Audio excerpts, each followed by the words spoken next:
But if we know anything about Alex Corbo Green, he is a groveler and he is a yearner. I just feel like things are progressing so quickly for it to be 36%. So yeah, they're both miserable, but you know what? That does not stop his yearning. So unfortunately, I just am not really loving this book so far. I feel stupid.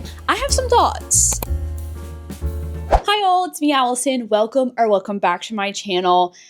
I have had so many authors come out with new releases recently, and unfortunately, I just haven't had enough time to really sit down and read them. So in this vlog, I really want to dedicate some time to catching up to these new releases because I have been anticipating them for over a year now, thus overwhelming me with how many new releases that I need to read. So I am dedicating all of my time to catching up this week.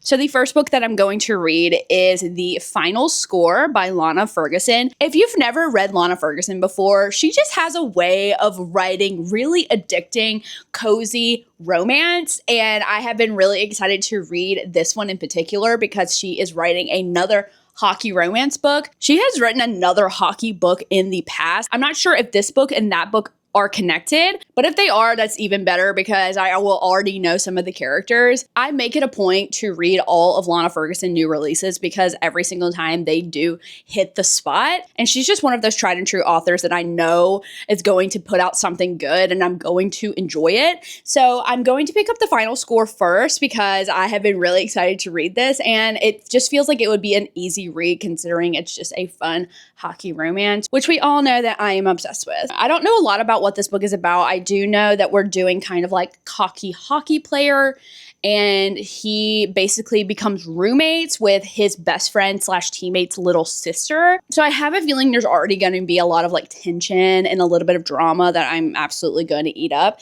So I'm going to dive into The Final Score and hope that it will get me out of my semi-reading slump.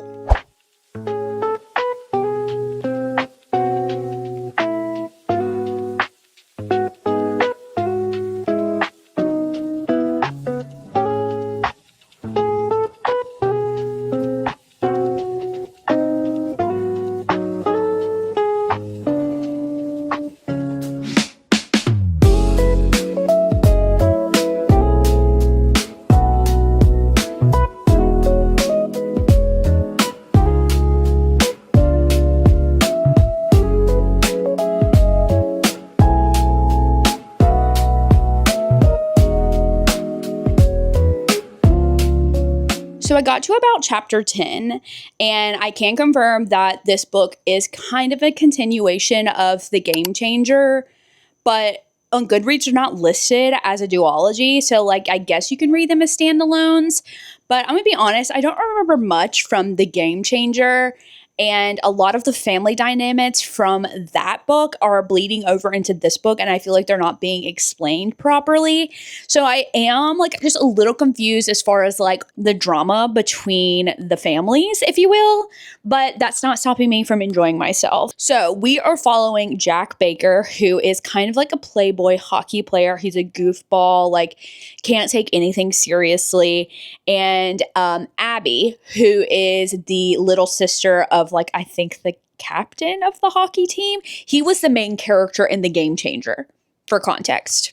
So recently, Jack has recovered from an arm injury, and unfortunately, in the beginning of this book, he did kind of like re-injure it again, not to the extent of like what it was before, but he definitely has kind of like a strain on his arm, and the doctor basically told him that he has to stop playing hockey or he will lose mobility in his arm. And as we know, athletes will not give up, and so he's determined to keep playing hockey even though he could lose an arm. And then we have Abby, who is a psychology major in college. She's trying to get through school while also trying to form a relationship with her half-brother Ian, and it's kind of like going okay, but unfortunately like Ian does live with his girlfriend, and they definitely like don't make things comfortable for Abby to be around. So in a random turn of events, Jack decides he's going to propose that Abby move in with him so that she can have her own space.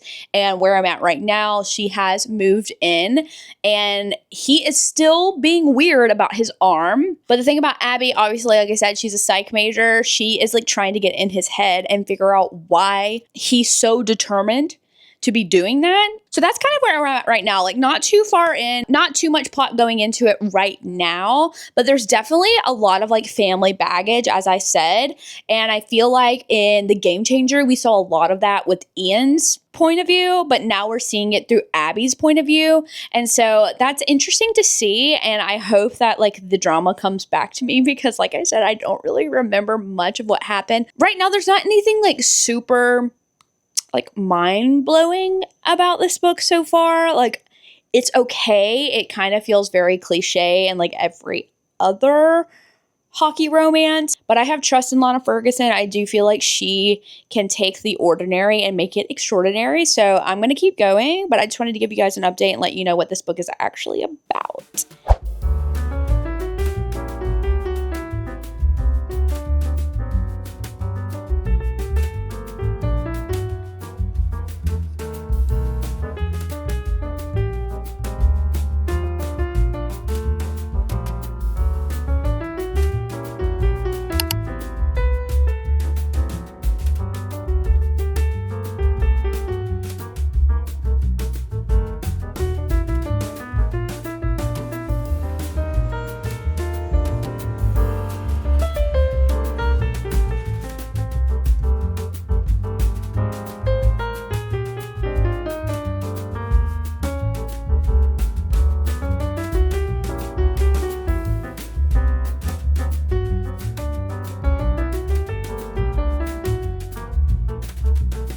So I'm about 36-ish% into the final score, and I do have to say, like, things are really happening so fast. Like, it's not in a bad way. I'm just saying, like, I just feel like things are progressing so quickly for it to be 36%, which sometimes I feel like can either make or break a romance book. And for right now, I'm just, like, not sure if that was the right move or not. As of right now, I'm not really sure that this book is going to wow me per se. Like I'm not having a bad time. It just feels very basic and generic. I will say though, I do really enjoy the like emotional connection that these two have. They both have a lot of like trauma that they're trying to get over and they're kind of like helping each other through it, which is a nice touch considering I'm already getting very generic basic romance book vibes with this. So I do like to have like a little bit of added emotional trauma to keep it a little spicy, if you know what I mean. So I am going to read a little bit more now and hopefully things will start to pick up. I'm not like necessarily completely attached to either one of these characters, which is maybe why I'm feeling such a disconnect with the plot, but hopefully maybe things will turn around once I get a little bit deeper into the plot.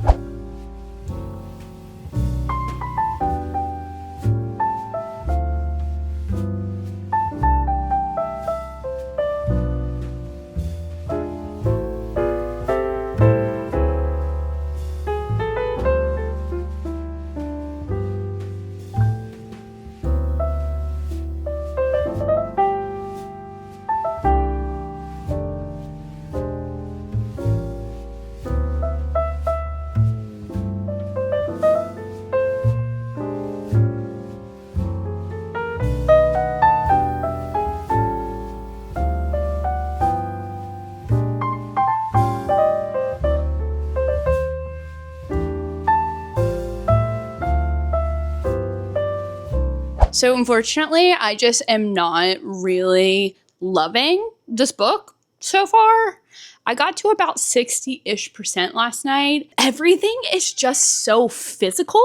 I feel like we started off really well with like them having their own like emotional baggage. They're kind of helping each other through that.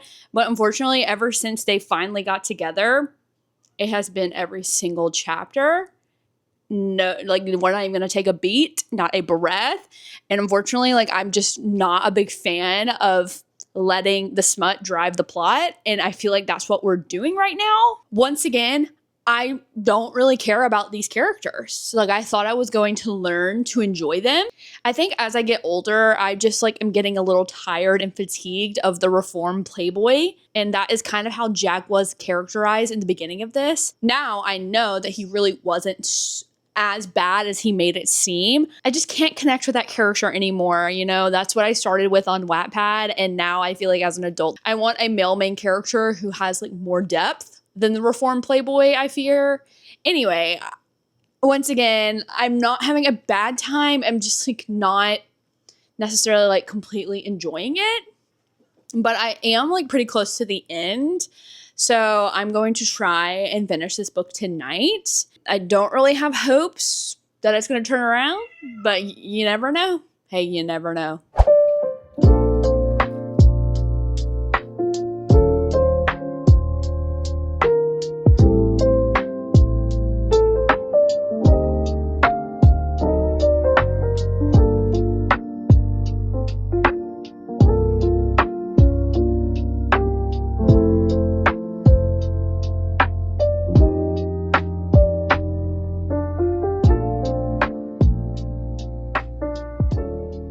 So I did end up finishing the final score, and unfortunately, my opinions did not change. I can't say that I enjoyed this book. I feel like it was a very generic and pretty predictable hockey romance.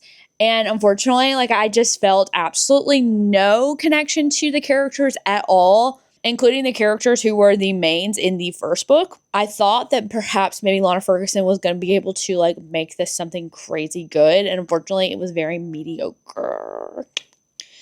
Yeah, so I guess it really wasn't worth the wait. Like, I don't think I can necessarily recommend it considering I didn't really enjoy it. But I'm excited to read the next release that we're going to be reading in this vlog because it has been one of my most anticipated reads this year, and that is Daybreak by Autumn Woods. Last year, I read the first book in the series, Nightshade, was completely obsessed, okay? Now, I'm not going to give you false hope and let you think that Nightshade was like this work of art of a novel because, yeah, some of the dialogue was cringy and a lot of the plot points were like completely unrealistic. I don't care. I had a really good time and it ended on a heinous cliffhanger, hence why I have been so excited to read Daybreak. So I'm going to give you a little bit of synopsis about Nightshade so that we can kind of understand where we're picking up off here. I don't want to give any spoilers, so I'm not going to like actually say what happens at the end of the first book, but I just want to give you like a little bit of a synopsis. So basically, in the first book, Nightshade, we are following Ophelia. She is just starting at a new prestigious college where a bunch of like rich CEOs and such send their kids to go. Like it's a very prestigious college for like billionaires, but she is there on scholarship.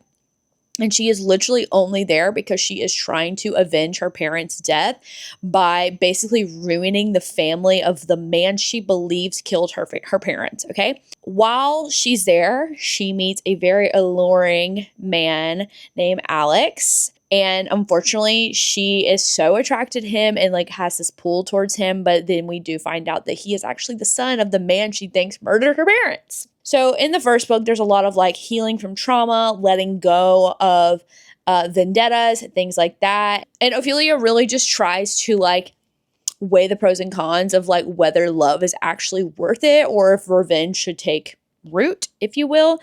So in that book, we loved it. There was so much yearning. Alex is like the male main character of your dreams. Seriously, like he is fiercely loyal. He basically is raising his 6 younger sisters. Everything about him is perfect. He loves Ophelia so much that like he cannot breathe sometimes, and hence why I was completely obsessed with it. Now, like I said, it ended on a horrible cliffhanger. Not going to say what. So we are going into some pretty intense things. So let's go ahead and dive into Daybreak.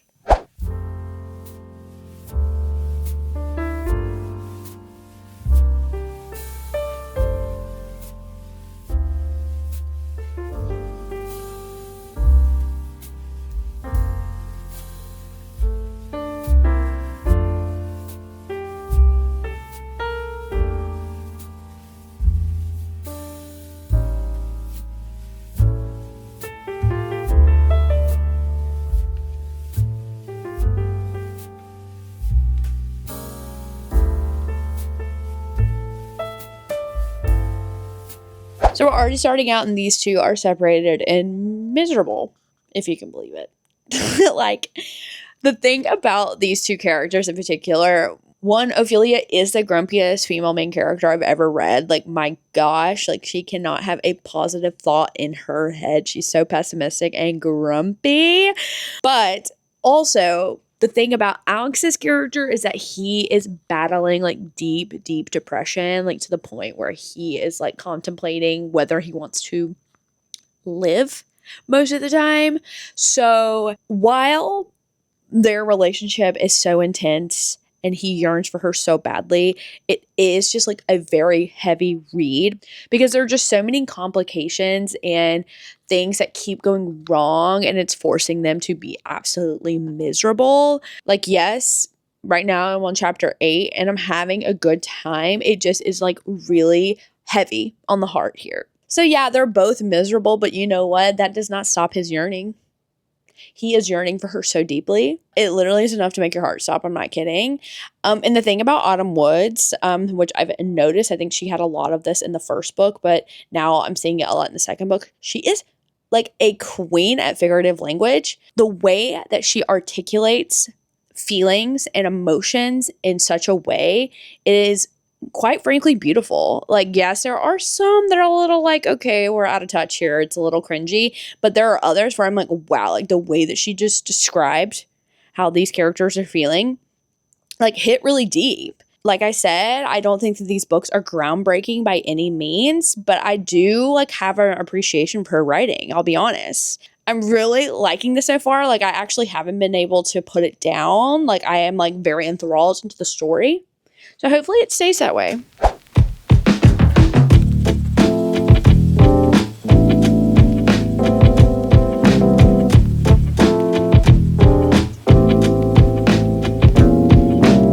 Sorry, I didn't mean to scare you with my brand new patio furniture, but I am obsessed with my new chair. I'm not even gonna lie, it's comfy. It's deep set. I can lean back. There's some room for Mimi to be sitting on my lap. It's perfect. And on top of all that, it was relatively cheap, so I actually might link it down below because I feel like everybody should have this freaking chair. Now, I will say, I wish that it would have come in a different color because I'm not obsessed with gray, but it was in the budget. It looked easy to assemble, and I am completely satisfied. If you watched my rereading ACOTAR vlog, you would have seen me set this thing up, and it wasn't that bad. All that being said, I got a decent amount into Daybreak last night, and I have some opinions, and I'm not sure how I feel about them. Obviously, I knew going into this book we were going to have some challenges because of how the first book ended. And I knew there was going to be a lot of groveling involved, and I knew there was going to be a lot of forgiveness that needed to be given in order for these two to work out their issues. But I have to say, I'm not really enjoying them being so far apart and being so cold towards each other, if you can believe it. It's not really making me feel good. But if we know anything about Alex Corbo Green, he is a groveler and he is a yearner. So that's been interesting to watch as well. So right now I am about on chapter 11 of this book. And as you can see, like I got a chunk out of this book last night. And let me just say, these two physically and mentally and emotionally just cannot stay away from each other. It doesn't matter how logical it is for them to stay apart. They unfortunately are so attached to each other that it is physically impossible for them to do so, which I love. I'm not complaining. It was annoying that they were apart for so long, but now we're getting to the meat of this, which is interesting. Ophelia does have another stalker, and the stalker actually is doing the most to freak her out and basically force her to create distance between her and Alex, which is not exciting.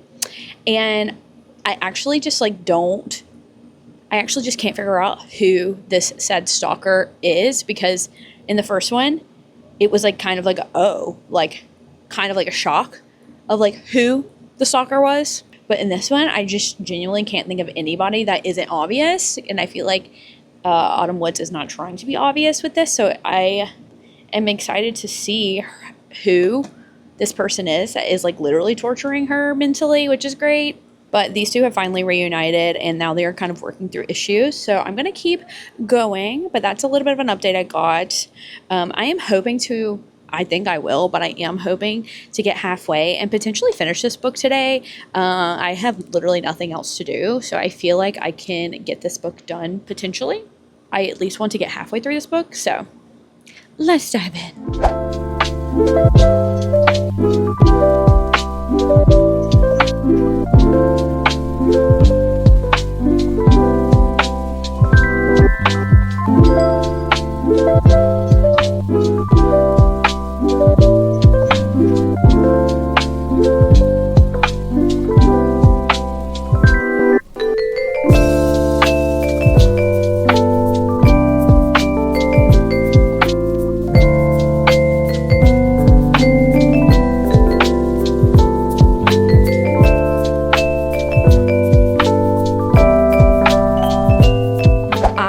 Feel stupid. I do. I feel stupid. Why did I never guess the person who ended up being her stalker? I feel dumb. Like, I feel like I do not have any observation skills at all. Like, I should have called this from a mile away. I feel stupid. Oh my gosh.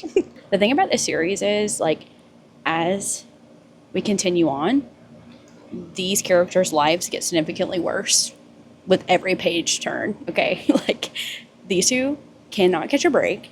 Once they're finally happy and in a good place, something else happens. And it's hard to keep going, unfortunately. It just is. But yeah, now we figured out who her second stalker is, and I feel dumb. I think I'm going to take a break. I got to about chapter 17 of the book. So I'm going to take a break and maybe eat some lunch and maybe come back to this. I'm just hoping that at some point we're happy. That's all I'm asking for. I'm asking for these characters to be happy. Is that too much to ask for? Guys, I am literally flying through this book. I have this much left until I'm done, and I feel like this has gone by so quickly. I have been completely enthralled. I haven't been able to put it down because I am just so anxious to see how this ends. I feel like this entire book has been like leading up to something. Obviously, it's going to be something kind of scary and terrible if my tingling senses are correct. And I'm scared. Now, I do have to say, I feel like the first book was very much like plot driven. Like, yes, the romance was prevalent, but it really did focus on plot points and the romance was just kind of like added in. With this one, I do feel like the romance is the entire plot, and the plot has gone a little bit to the wayside. If I do say so myself. Not that I don't hate it, like I still am enjoying it, but I did feel like this was going to be a lot of action and tying up loose ends, and it feels like we're kind of rushing to the end because we relied so heavily on the romance, if that makes sense. But I'm still enjoying it, but I can tell that probably within the next few chapters, something big is going to happen. I'm going to keep reading and hopefully I can finish this book today because honestly, there isn't that much left to go. So let's try and finish this thing today.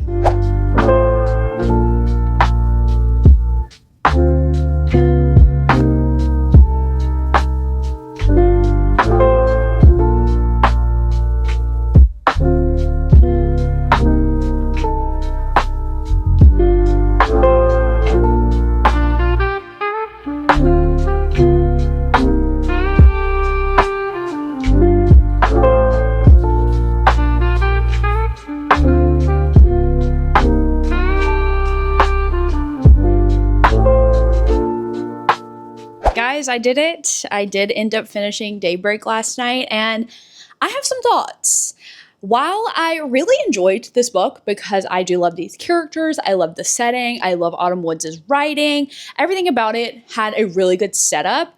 Unfortunately, I just felt like a lot of the plot was kind of thrown to the wayside in favor of the romance, which I don't hate. Like, obviously, I do love the romance of this book, but I do feel like there was so much lead up in book one and going into this book that like the plot had to be central, and it definitely was basically a side character. I also just couldn't really get behind like Alex being the only character in this relationship that was groveling and asking for forgiveness and being the one to take care of Ophelia. Like, I felt like there had to be more opportunities and moments for Ophelia to be humbled and ask for forgiveness of Alex rather than Alex being the one to ask for forgiveness this entire time. So that kind of annoyed me because I do feel like Ophelia was in the wrong in a lot of this. So there needed to be groveling on both sides, in my opinion. I felt like the relationship strain that we saw at the end of the book one and in the beginning of this one was resolved just way too quickly and without much of a fuss, which I understand Autumn Woods obviously wanted to write a character who is a yearner. Like, she wanted him to yearn so bad, but at the same time, like, yearning can only go so far if it's only one-sided. And I feel like we needed a little bit of yearning coming from Ophelia in order for this to feel complete, as well as just like a little more attention to the overarching plot. I think I'm going to end up giving this one 3 stars just because I don't think that it really encapsulated everything that I was imagining. And I feel like it didn't really wrap up the plot as well as it should have. I'm actually sad that this is the last one. I kind of have a feeling that maybe perhaps she'll do like a spinoff series. There were a lot of side characters that we didn't really get any conclusion for. Hopefully that's a sign that she's going to keep writing in this universe, just different series. Well, guys, if you enjoyed this video, be sure to like and subscribe. If you don't mind, I'll leave social media links down below. I have Instagram, TikTok, Goodreads, so be sure to check out those links if you don't mind. But for now,